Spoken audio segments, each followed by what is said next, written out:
This is the installation video for the ST and RS shift knob. So to uninstall your stock RS or ST shift knob, there's no lock nut or anything that locks it in place. You just grab a hold of it and turn it to the counterclockwise. Turn it counterclockwise to loosen, just like any nut or screw. And then just spin it all the way off. Alright, in the kit that you get, you're going to find jam nut. So the first thing to do is to thread that down.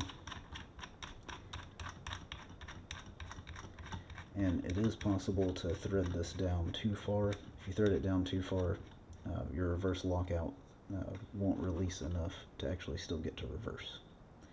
So you want it about like that. Alright, the next thing you'll notice in the box is the shift knob itself. It's already got the steel slug embedded in it. So there's a small screw. You just take that out. And then just shake the steel piece out of the center of that. And then you spin this on. And this threaded hole, you want it to be facing towards the front of the car once you get it all tightened up. That's going to orient the shift knob. So turn that to the front, move the jam nut up against the bottom of the insert. The jam nut is a 19mm. The hex is a 1-inch. I've got a crescent wrench that I'm using for it. And then you're just going to jam the nut against the bottom of the insert.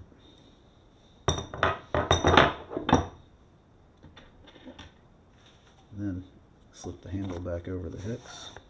And that drops on. And then take your lock screw. It's not really a locking screw, it's really just a screw to hold the sleeve on the insert.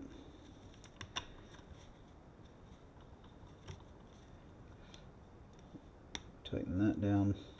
Doesn't take a whole lot of force, a whole lot of torque, and you're done. And that is on there, solid. Reverse lockout works just like it does with the stock shift knob. And that's it.